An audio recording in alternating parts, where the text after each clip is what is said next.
Have you ever had anything bring you to the point that you wasn't sure if you could get out of this? Somehow it's not the one thing, but it's everything. It's everything you went through all the years before, and to find out that the things are never going to stop coming at you, that finally brings you to the point that you say, you know what, I'm not sure I want to get up out of the bed in the morning if all I got to face is another fight. This is for those of you who are going through the fight. Those of you who are wondering, how can I keep going like this? Some of you have been through so much that you should have lost your mind. It's all right to fail as long as you fail forward. It's all right, but I need you to have heart, because there's some things you just can't get without perseverance.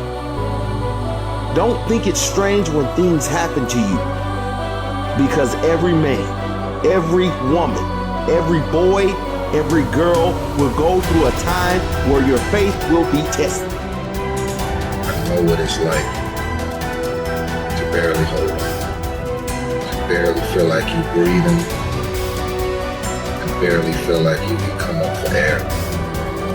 Look up. Look up and recognize that there is a way out. There is a path for you to take. And it's not an easy path. It takes courage and it's hard. But what is the other choice? What else can we do? Let the darkness completely consume us, be overtaken by temptation and vice? No. Do not accept that. You can triumph over these dark forces. You can become better. You can be better. You got more than you think. You can do more than you think. You can go further than you think. You can have more than you think. And stop blaming somebody else over what you don't have. It's time for you to know what you got in your hand. Stand up for your dreams. Stand up for what you want in your life. Decide that your life is so meaningful to you, that you love you and you love life so much that you're going to stand up for what you believe in, because you can fall for anything. And so by being committed to everything that I started, I finished it. It built a certain type of spirit. It built a certain type of mentality. And so now I couldn't quit even if I wanted to. I couldn't stop even if I wanted to. I had too much sweat equity in my life and everything that I was doing. When it gets tough, I'm gonna press my way. When I get tired, I'm gonna press my way. When it's not convenient, I'm gonna press my way. When my heart is broken, I'm gonna press my way. When I'm rejected, I'm gonna press my way. When I'm broke, I'm gonna press my way. When I'm despaired, I'm gonna press my way. You would just believe that your day coming, that the sacrifices you are making today, they gonna pay off. But if you do not believe, it ain't gonna happen. So I need you to work on your faith. I need you to wake up every day and say, today ain't today, but my day coming. And I will not give up until I get to that day. I will not stop. I will not give up. I will not give in until my day comes.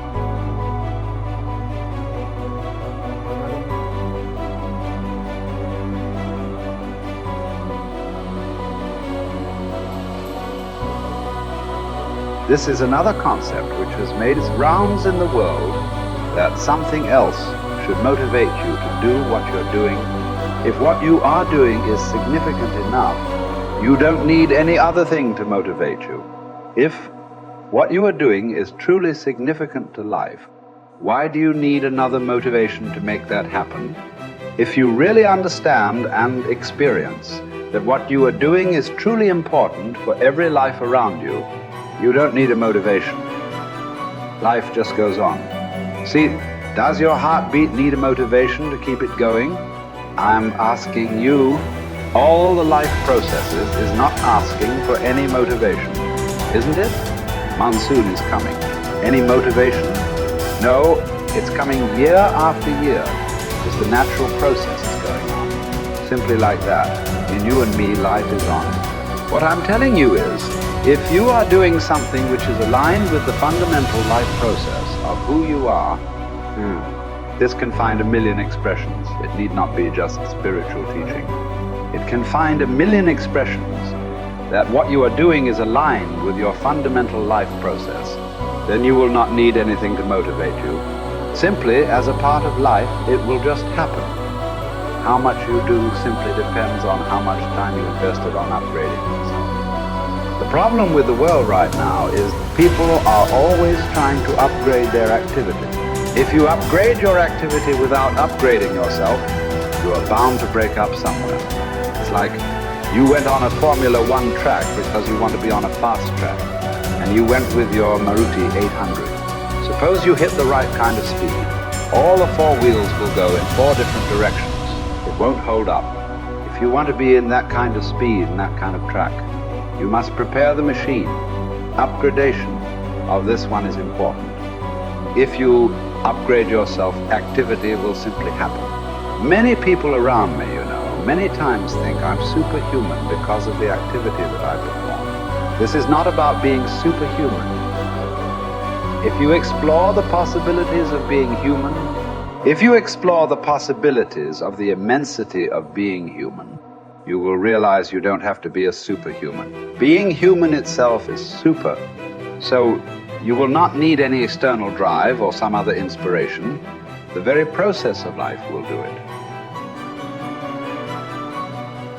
It turns out 95% of who we are by our midlife is a set of memorized behaviors, unconscious habits, hardwired thoughts and attitudes, conditioned emotions that are so familiar to us that it doesn't even feel like fear, or it doesn't feel like sadness. It's just who we are. It usually takes crisis or trauma or disease or diagnosis or your lowest point in your life where you're knocked to your knees. And for that moment, you actually have a view of yourself outside of yourself. You can see yourself from a different state. The facade, the whole illusion is over. And that's when a person really begins to think about what they've been thinking about. They begin to notice how they speak or how they act. And I think they begin to pay attention to those feelings on a more regular and conscious basis. And the word meditation, I looked this up because when I started my journey, I'm very scientifically minded. The word meditation, the symbol means to become familiar with. So then the first step to change, if you wanted to create a new life, you have to change. To change your personal reality, you have to change your personality. And the first step is consciousness or becoming aware. So the moment you become conscious of your unconscious thoughts, the moment you become aware of your automatic reflexive habits and your emotional reactions, the moment you can become so conscious of those unconscious states of mind and body that you don't go unconscious again, so familiar with those states. And how many times do we have to forget or go unconscious till we no longer forget or go unconscious and we stay conscious? That's lighting a match in a dark place. And most people, when they do meditation, they actually think, when those voices come up and when the chatter starts and those emotions start, they actually think that they're doing their meditation wrong. And I want them to know that they're actually doing it right, because you're coming up against those thoughts that slip by your awareness unnoticed or unchecked by many people. You all of a sudden catch how you speak. And people say, if I really want to be happy, let's think about this.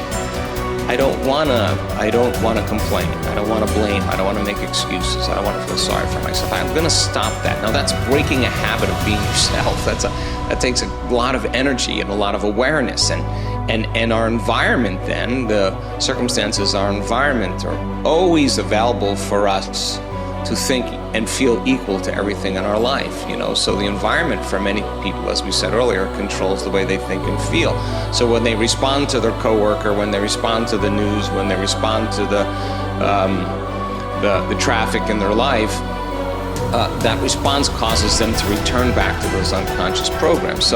But sitting in a meditation and really sitting in the fire and believing that there's something on the other side of that thought, believing that there's something on the other side of some behavior or some emotion that makes us feel a certain way. That's stepping into the unknown, and it takes us disconnecting from the environment. That's what meditation is about. Playing music or hearing nothing, or closing your eyes and not eating, not smelling, not tasting, not feeling with your body. You're putting your body away and you're not letting it be the mind or the program. You're making it sit still. You're training the animal, right? And a person starts feeling emotional and they catch themselves starting to feel those emotions. Instead of letting that emotion drive certain thoughts or actions, that person settles the body down in the meditation and brings it back into the present moment, and that's a victory.